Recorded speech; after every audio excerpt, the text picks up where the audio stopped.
get into it much more deeply. I'm just giving a little digdarshan, a little idea of various distractions, possible and manifest distractions. Similar to that, desire to be popular, desire not to be disliked, is being nice, being good, superficially, so as to get along with others. This is endemic in nice society, among nice people. In non-devotional society, we find there are many nice people. It must have been, in the 1980s, quite a lot of Srila Prabhupada's disciples, after spending many years within temple communities, started to work in secular occupations, and we used to hear from them at that time, oh, they're such nice people. Many of them are so very nice. They're very polite, and they're maybe even nicer than devotees. And they're good people. They were surprised after hearing so often that the karmis are all demons. But we should know that being nice and being good on the superficial platform is just that. It's superficial. If necessary, for Krishna's sake, will not be nice. Hanuman wasn't nice to the inhabitants of Lanka. He set their whole city on fire. What harm did they do to him? Well, they did. But Ravana and his henchmen, they treated him badly, but why burn the whole city? But he did. He wasn't nice. He wasn't good. He didn't strike an empathetic tone with Ravana and others. He didn't care about being considered nice. So even among devotees, we can be superficial in our relationships. That could be discussed more also. Sometimes it's required because sometimes we relate with superficial people in a superficial way because we just, what's the point of trying to get into, what's the point of trying to cut through all relate to them on the platform of the soul when they're not interested, when they're seriously not interested to do so. Related to being nice and being good is moralism. The desire to be perceived as very moral on the mundane platform. This was a big issue for Srila Bhaktisiddhanta Saraswati Thakur, who was raised the son of a magistrate in Bhaktivinoda Thakur, in a very upright Bengali middle-class family, a new phenomenon, the middle class in Bengal, Bhadralok. And definitely Bhaktivinoda Thakur was very moral, and like other Bhadralok, he instilled in his children's sense of worldly morality. That was the whole society that they were living in. It's very important among the Bhadralok to be worldly moral. Of course, Bhaktivinoda Thakur gave a lot more than worldly morality, but that is required for any civilization. There is a sense of worldly morality. So I'm not saying worldly morality is bad. I'm not saying being nice and being good is necessarily bad. I'm just saying that if we don't understand them in a proper way in relation to devotional service, they can be distractions. So Bhaktisiddhanta Saraswati Thakur explained that he himself, as a young man, was very proud, and not necessarily in a bad way, of being a moral person. And apart from that, being scholarly and a respectable member of middle-class society, but he described that when he came in contact with his Gurudev, Srila Gaur Kishore Das Babaji Maharaj, he understood that this person didn't care at all about my morality or my prestige or my learning or any such thing. It didn't mean anything to him whatsoever. Because worldly morality in and of itself doesn't carry us up out of this world to Krishna's world. Too much emphasis on worldly morality keeps us within this world. Sometimes for Krishna's service, we may have to do things which don't jive with materialistic people's sense of morality. Of course, the whole sense of morality, it doesn't seem to be such a big issue in the modern age. People are so selfishly oriented. Even the concept of morality is morality. One major factor in morality is sexual.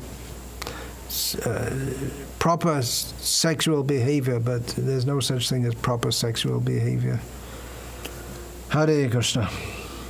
What a mess the world is in. Selfishness, health. People are very interested in the health of their bodies. And in Krishna consciousness, we should also be concerned with the health of our physical body, because we have to serve Lord Krishna with the body. Sharira madhyam kalu dharma sadhanam. The health, the bodily health is required so that we can practice dharma. Now, of course, if one is fully realized, then bodily health is not a factor. But for most of us, we do need to have bodily health. And for that, it becomes quite an endeavor, especially as you get older. When I was younger, I used to be surprised. I used to meditate on or see how, by the arrangement of Bhagavan, how the body can get sick or it can get injured and it can quickly recover. Now, as my body is older, I'm seeing the arrangement of Bhagavan, how in older age, even little things can make the body get out of whack, and it just doesn't seem to get better very quickly at all. So as we get older, the health seems to be more of an issue. Just maintaining minimal health so that we can go on serving Krishna. But then if we get too much into it, it's a question of balance. If we get so much concerned, and then the health becomes more important than our spiritual health, it can overshadow that. So again, it's a question of attitude and understanding, so we don't get out of balance. That's why hearing regularly from proper devotees is so important. So apart from maintaining our own health, there is the honest endeavor to maintain one's family and relatives. Srila Prabhupada seems almost sarcastically uses that phrase in translating the well-known Yasyasti Bhakti Bhagavati Kinchana verse.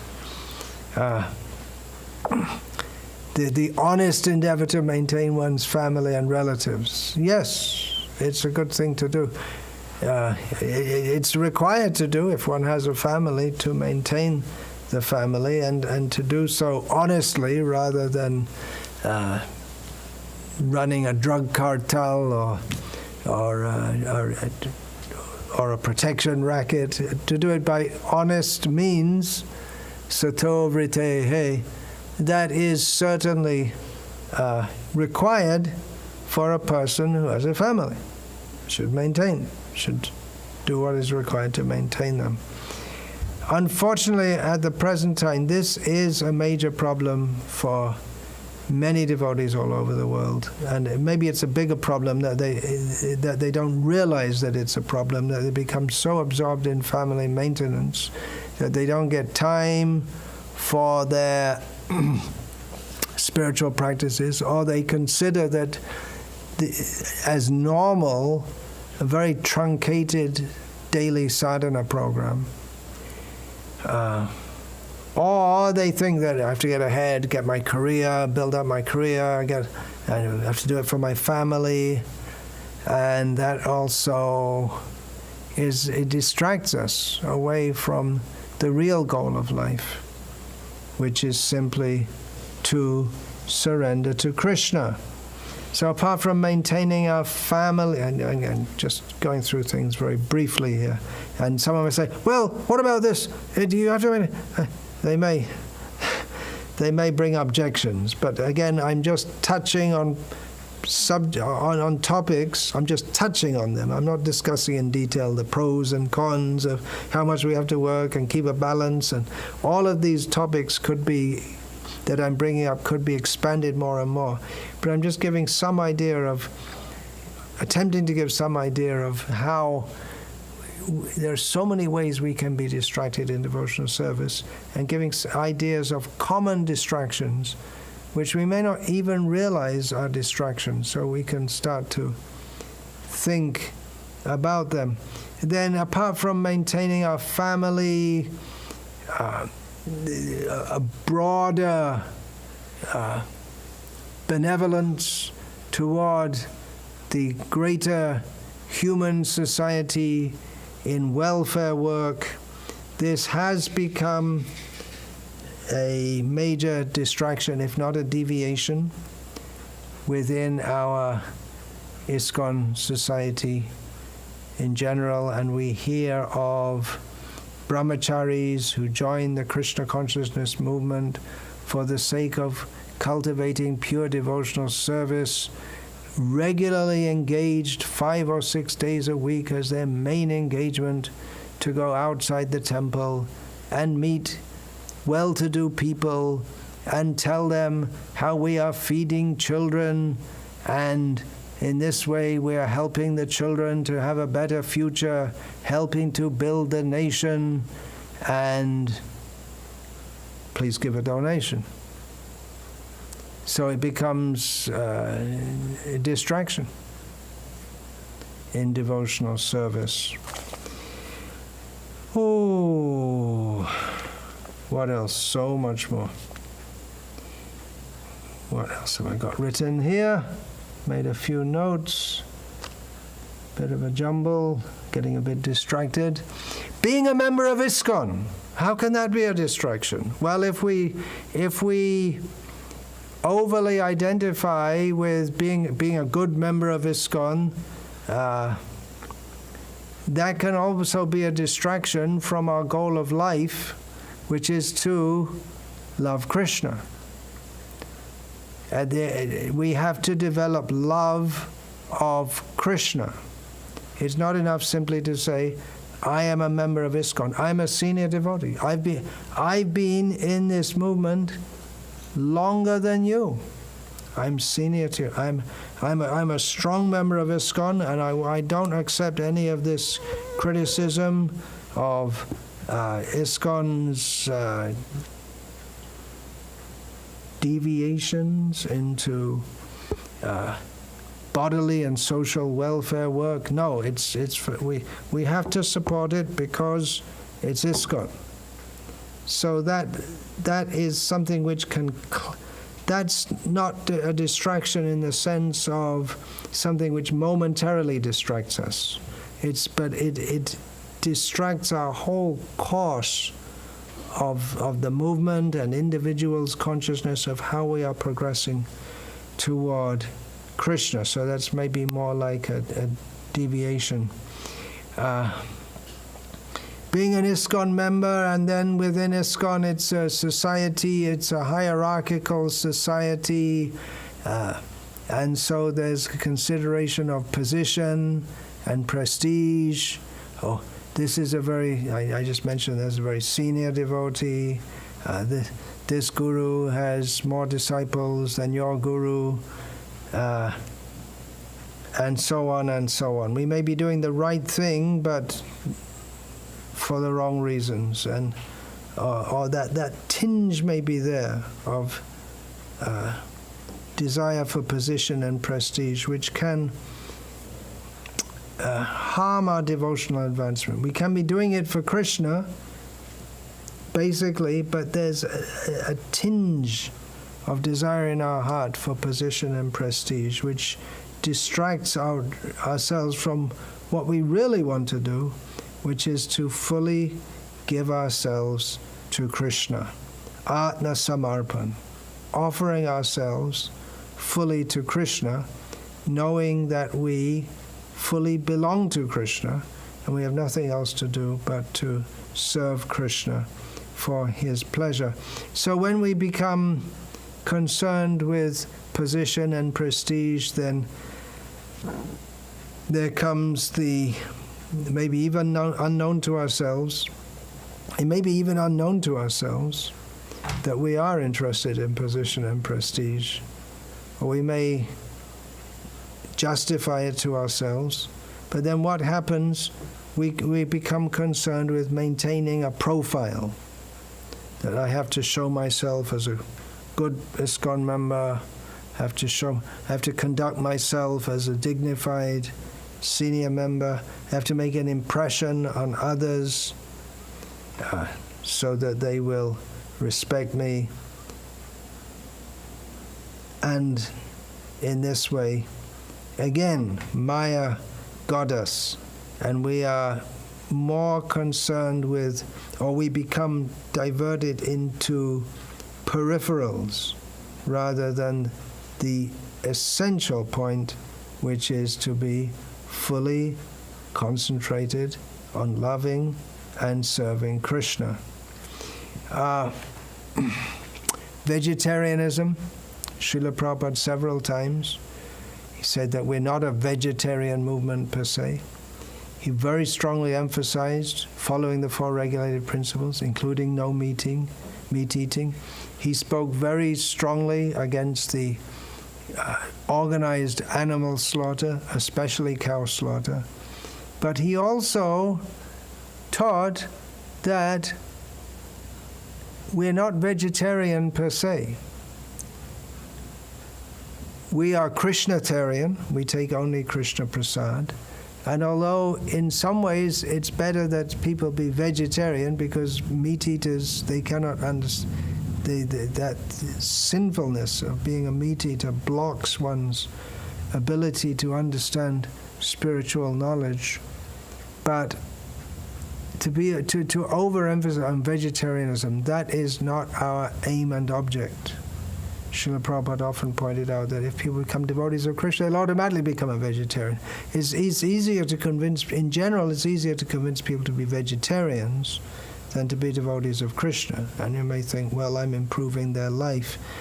Yeah, but it's nothing like the improvement of becoming a devotee of Krishna. So Srila Prabhupada warned about that also, becoming too much concerned with things that are, in one sense, favorable to devotional service. They're closer to the mode of goodness, but which at the same time are in and of themselves without Krishna consciousness. They are peripheral, and we shouldn't overly emphasize them. Similarly with ecology and environmentalism, there's no way to stop all this juggernaut of destruction of the environment, which is, people have been shouting and yelling and screaming for years about the ecological disaster which we are now living in and which is unfolding more and more. But the factors that cause it are not going to be stopped just by resolutions of politicians and agreements. But it's all caused by a misplaced concept of life. If people become Krishna conscious, then automatically all these things will be adjusted. So we are not an ecological or environmental movement. We are, but only secondarily or tertiarily, what's the word? Third, it's not our central focus. We shouldn't become distracted by these things. Similarly, politics, mundane politics. We do live in this world, and we should be aware to some extent what's going on around us, if we are to relate to it, which we want to do as preachers of Krishna consciousness. But at the same time, we shouldn't be so much absorbed in politics and then always following the election campaigns and the issues at hand, and always looking at the latest news and the opinions and this and that. It's something which can be very absorbing. But let's face it, we are a small movement. I mean, I'm talking about our direct influence in the secular world. What we think doesn't make that much difference. In fact, it makes probably zero difference. Just like we could, for instance, as members of the Krishna consciousness movement, attend the inauguration of an American president. And what the hell does he care about us that we go there?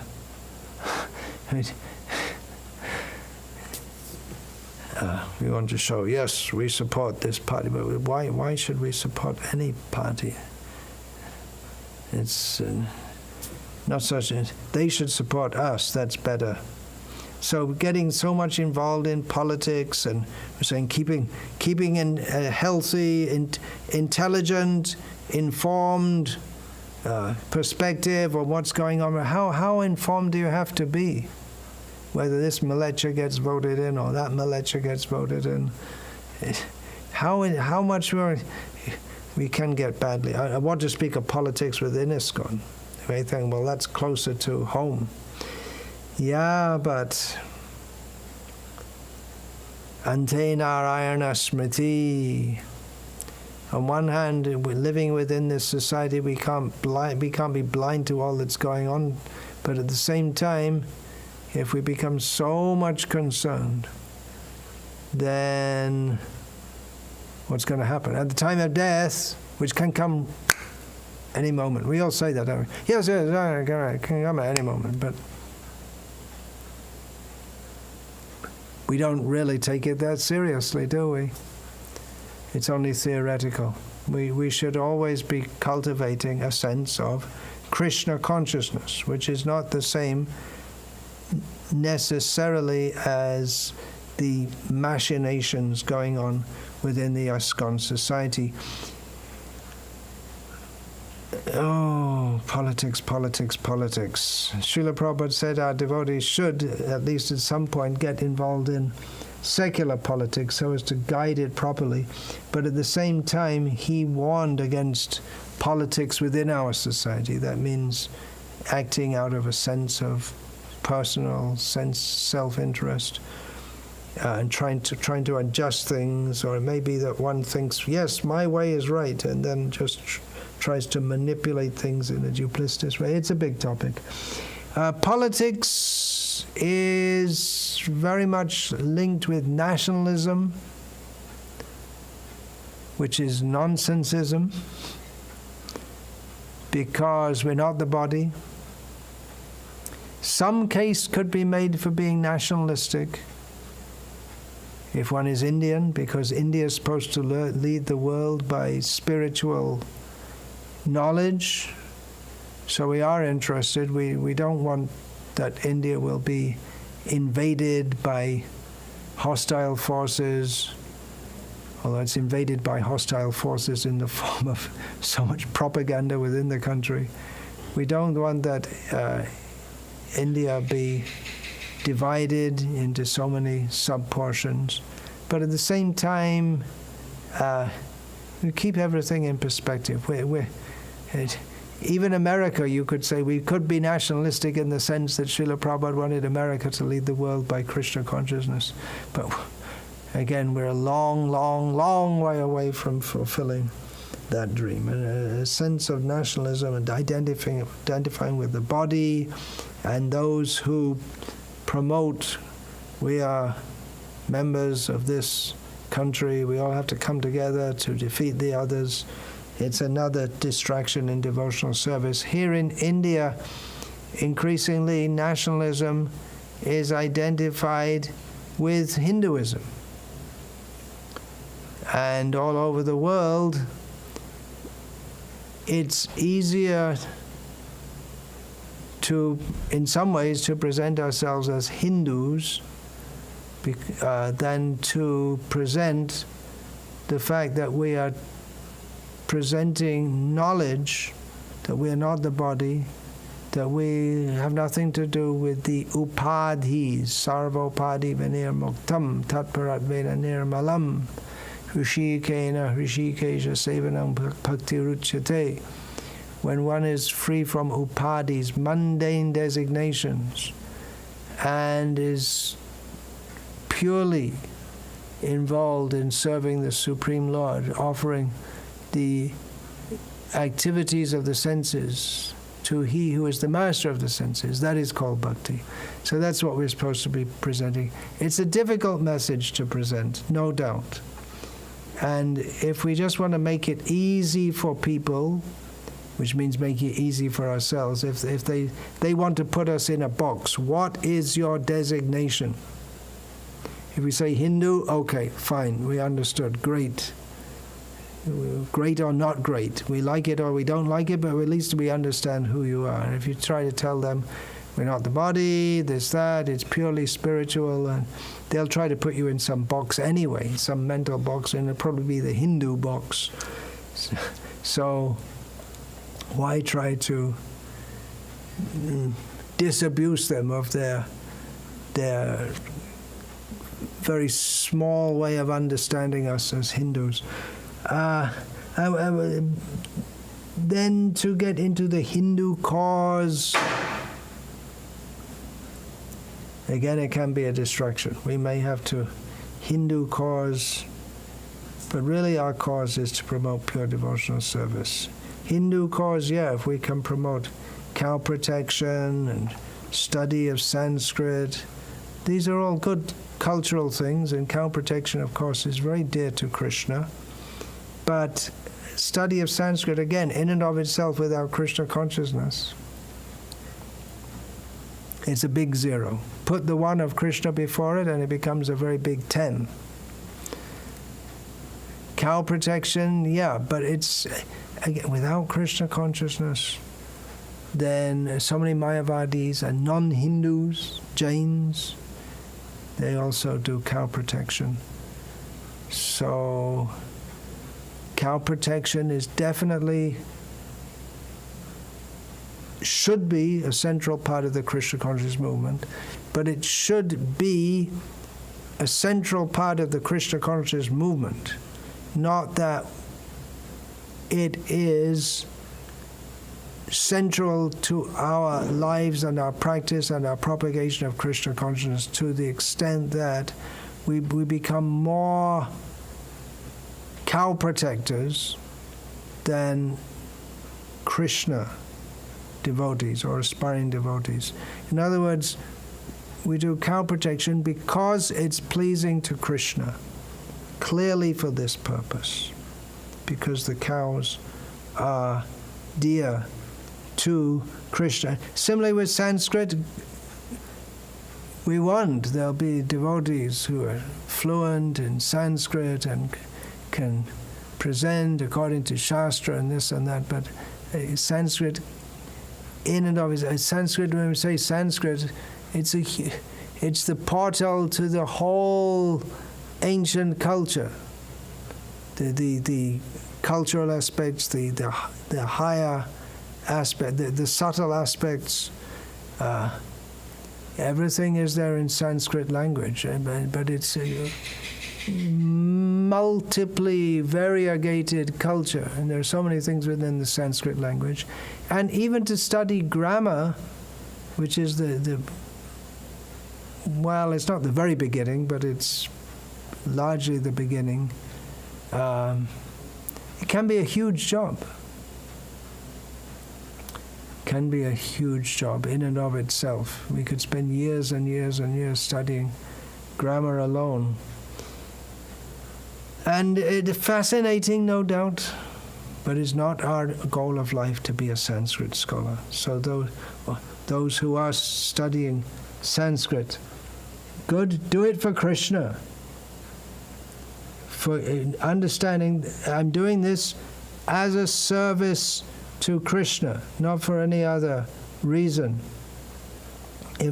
Or it may be that we're doing it for Krishna, but yeah, and again, the position and the prestige and just the intellectual fascination of learning and scholarship, whether it's devotional learning.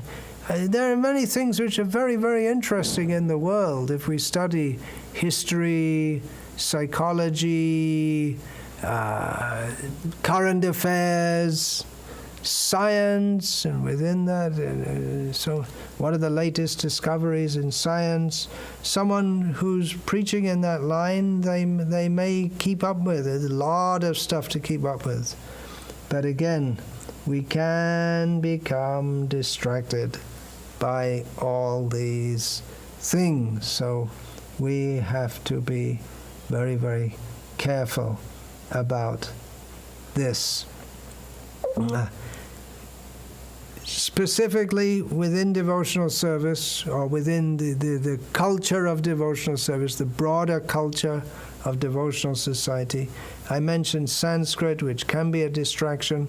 Similarly, Ayurveda, astrology, these can be distractions, or less traditional distractions. Reiki, that was popular a few years ago. It was wildly popular among some devotees in the West especially. Seems to have died down. Things, fads come and go.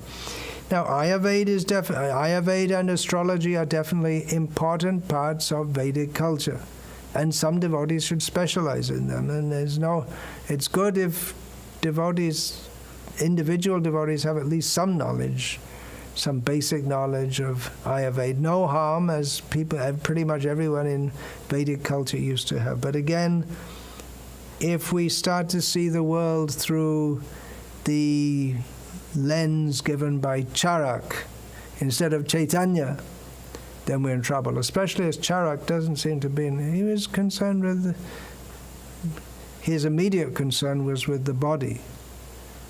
So he speaks of leading a good life, balanced life, moral life. We don't see that he emphasizes surrendering to Krishna. And yeah, astrology also, we become very concerned with our immediate position within material existence, which again can be very helpful if we realize, if we keep it prominent in our mind, that our aim is not to remain within material existence or to adjust our position. Astrology is supposed to help us adjust our position in material existence, but what is the point unless that adjustment is to help us go further ahead in Krishna consciousness? So these are just some ideas of various distractions, and there are more and more and more. We can go on thinking up new ones, or we're not just thinking they're already there, but we can think about this. Miracles is a big distraction for religious people in general. They like to see miracles.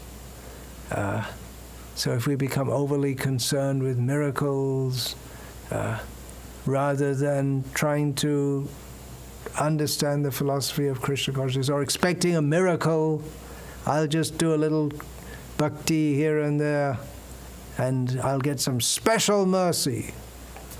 And Prabhupada, he was a miracle, but Prabhupada's miracle was that he changed people's consciousness to Krishna consciousness, not that he just initiated people and left them basically to their own devices with some blank what is that, post-dated check of some special mercy. He didn't do that. He gave what is required to surrender to Krishna. Similarly, in devotional service, to be so much concerned with nectar. You always want the nectar. I want to hear some nice stories and all these wonderful stories, but there's a lot of hard work and surrender if we are to actually advance in devotional service.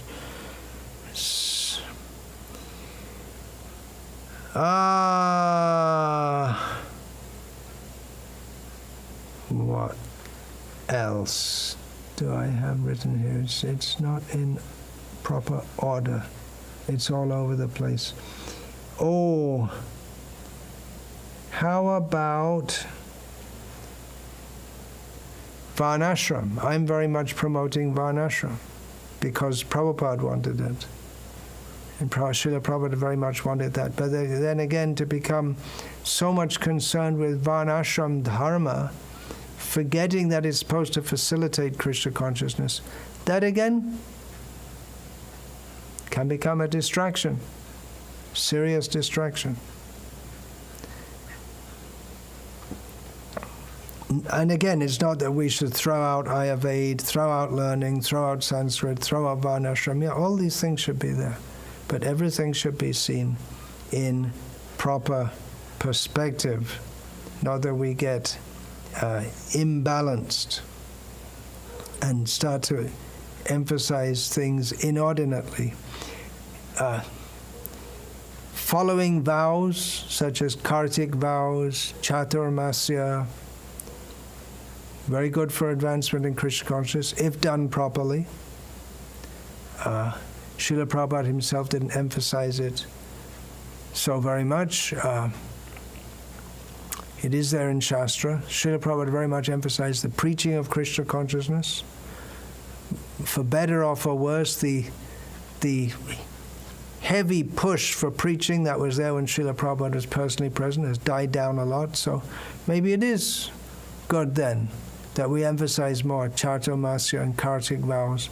But again, if we think that these are a substitute for seriously applying ourselves to Krishna consciousness throughout the year, or if we think that we somehow became better than others because we follow these and others don't, or we follow them more rigidly, then again it's a misunderstanding, or we become so eager to follow Kartik vows that we don't properly focus on our daily activities of sadhana, so that again that we're out of proper focus.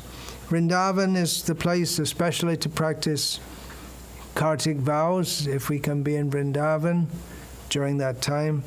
But Vrndavan itself can be a distraction in devotional service. Really? How is that possible? The whole aim of life is to live in Vrndavan. But Srila Prabhupada himself left Vrndavan to go outside Vrndavan, showing that better than, and there's a purport in his Chaitanya Charitamrita to this effect, that better than living in Vrndavan is to serve Vrndavan, even if one isn't there. Srila Prabhupada brought the whole, he brought Vrndavan to the world, and he built Krishna Balaram Mandir to bring the world to Vrndavan. So again, we cannot minimize the importance of Vrndavan, but our attitude toward it. Srila Prabhupada said that Vrndavan is an inspiration, but our real work is all over the world.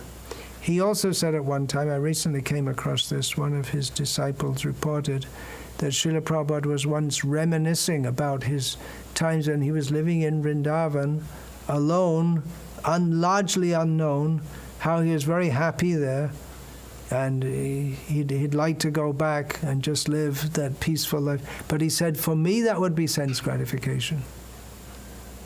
Having accepted the role and responsibility of leading the worldwide Krishna consciousness movement, he said, for me to go back to that quiet life in Vrndavan would be sense gratification. Well, if Vrndavan is sense gratification, phew, what is the what is there left? Or even our daily sadhana, how can that be a distraction? That's what we're supposed to do. Yes, but again, if we overly emphasize sadhana, or we can use it as an excuse for not performing service. It is, after all, devotional service.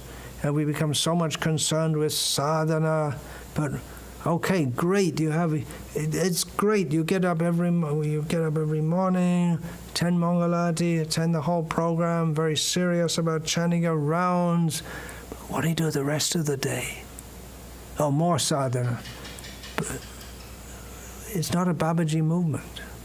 We're supposed to do service. The sadhana is supposed to give us sadhana in itself is a kind of service, but if we think that's my only service, then we haven't imbibed the mood of Chaitanya Mahaprabhu as imparted to us by Srila Prabhupada. And then service can be a distraction also if we start serving, where's the sadhana? Srila Prabhupada said in Bombay that if the devotees don't come back from the town, from the city where they would go every day for preaching, if they don't come back and have an evening program, he said then it's just like it becomes mundane. Just going out working, because without hearing and chanting about Krishna, then we tend to forget why we're doing what we are doing. So what's left for us? If it seems like anything, practically anything can be a distraction. Practically anything, even that which is very good, even that which is recommended. Even kirtan, Hare Nama, Hare Nama, Hare Nama Eva Kevalam. But if we think that, well, I have to do kirtan, I have service to do, but no, I have to do kirtan. I'll only do kirtan, I won't do anything else. Or I'm so good at kirtan, I'm such a great musician. So that can also the idea that we're doing kirtan, but we have to see how Krishna is pleased. I'm doing kirtan, but in the meantime, no one's cooking the offering for Krishna. No one's preparing prasadam for the devotees to take, but I'm doing kirtan. So many guests are coming, we have to look after them. No, I have to do kirtan, 2 hours a day, minimum. And we just got news that some guests are coming and they'll need accommodations and feeding. No. We have a rule, we're only doing kirtan. So this is hypothetical, but you get the idea, I hope, of how practically anything can be a distraction in devotional service. What about prem? How can that be a distraction? Well, it is described in the Nectar of Devotion how Daruka, the chariot driver of Krishna, was once fanning Krishna, and he became so ecstatic that he couldn't fan Krishna properly. So he didn't like that prema because it's interfering with my service. Well, that's a very high level. High level, distraction in devotional service. Krishna can be a distraction in our devotional service. How is that possible? Think of Mother Yashoda giving great pleasure to Krishna. As Krishna is sucking her breast, she puts Krishna aside to go and tend to the milk so it doesn't boil over. She's serving Krishna, she goes away to serve Krishna in another way. So Krishna himself became a disturbance in her devotional service. We're not on that level, but it's nice to think about it. That's just bringing us up into the totally spiritual realm. If we can come to that level means we worship the lotus feet of Mother Yashoda. We can meditate on the glories of the great devotees for whom Krishna is a disturbance. The gopis sometimes, they claim that Krishna, he's a disturbance to what we're doing.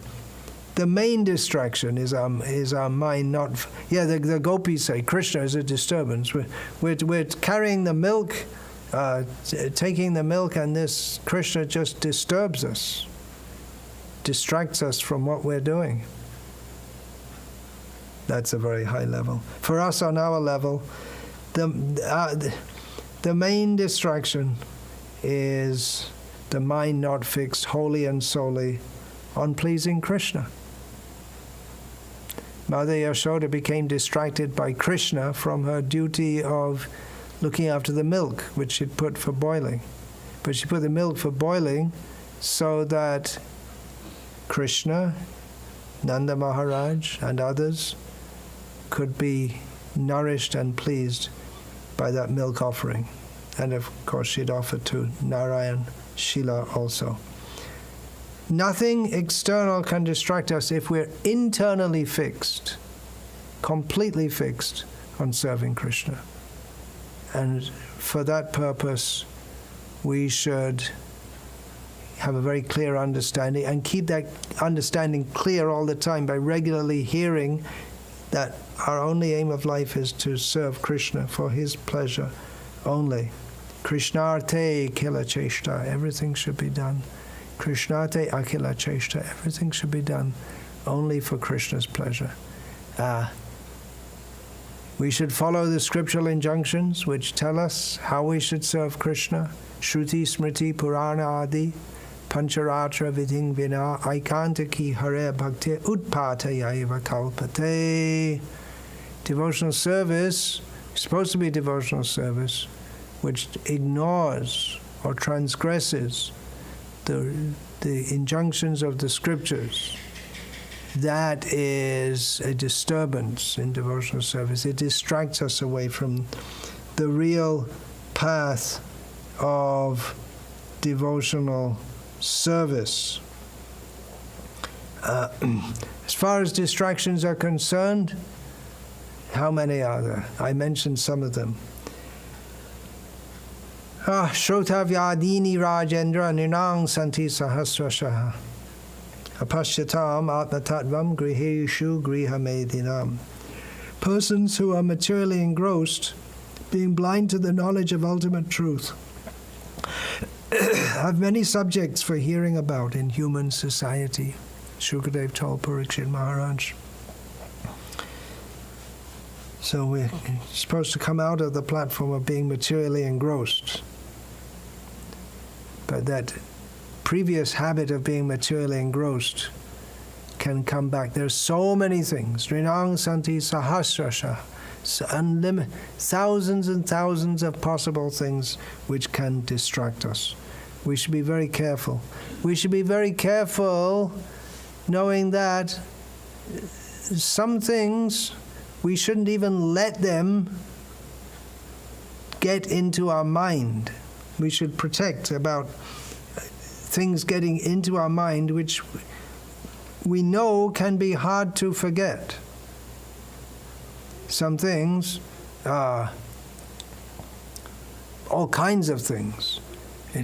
That first of all, I was asked about the internet. I gave a talk on internet distractions, social media distractions. Maybe on the internet something looks very interesting, but do I really need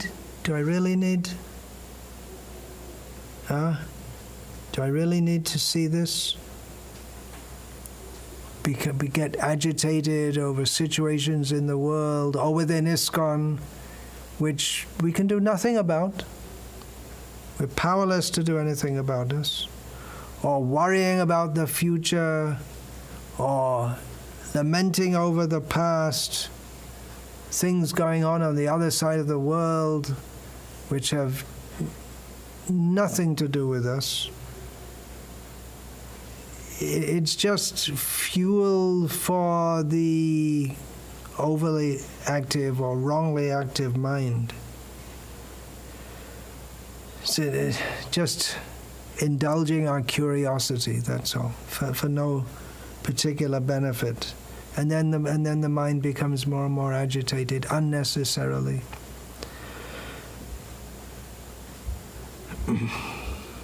So we should be careful. Don't just, we know, okay, let me click on that and have a look, and then, and then start to think about that.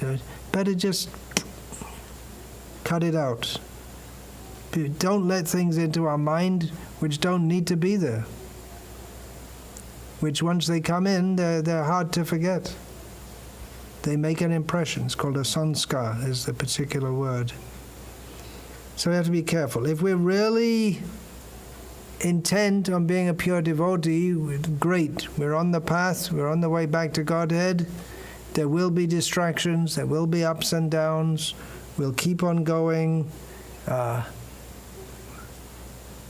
We want to be like Kunti Devi said, Tvai menanya vishaya matir madhupate sakridadvadatha adha gangeva gamudanvati. May my devotion to you flow like the powerful Ganga flows toward the sea, unstoppable. So it may be that different things come. There may be, the Ganga can be diverted by a big, big dam. But little things won't divert the Ganga. It takes something very strong to divert the Ganga. So little things, it may just, a little bit of the flow may be temporarily diverted. If you throw a stone into the flowing river, a little bit of the river water may be temporarily slightly diverted. So little distractions may not disturb someone who's really focused on that his flow of devotion will go to Krishna. Definitely there'll be obstacles. Definitely Maya will send so many distractions. But the only real danger is if we give up the pure devotional mentality. Distractions are always a danger. But we should. Yato nischalate manas chanchalamastheram tatastato niyamyai tad atmanyeva vashandiyat. Krishna tells, for the practice of yoga, the mind will again and again go away. We have to again and again bring it back to Krishna. The only danger is if we give up the pure devotional mentality and start to identify or become overly absorbed in all kinds of things, which I mentioned, maintaining the family, maintaining their health, being nice, being good, welfare work, moralism, vegetarianism, environmentalism, karma, jnana, yoga, empirical knowledge, speculative knowledge, mystic powers. There are all kinds of things. We are warned, be careful, sadhu savdhan. So let us be careful, chant Hare Krishna, be happy, pray for the mercy of Srila Prabhupada and the previous acharyas that please come and pick me up. I'm weak, but we have to try ourselves also. So this is something which we learn or should learn in our early days in devotional service about remaining focused and fixed and not distracted. But there's no harm for me, for my own benefit, to speak these things.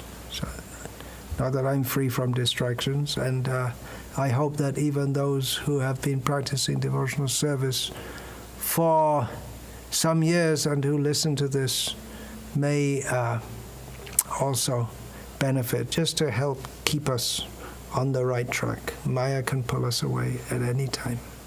Hare Krishna. Vancha kalpa tarubhyascha kipasindabhyacha patitanam pavanebhyo vaishnavebhyo namo namah.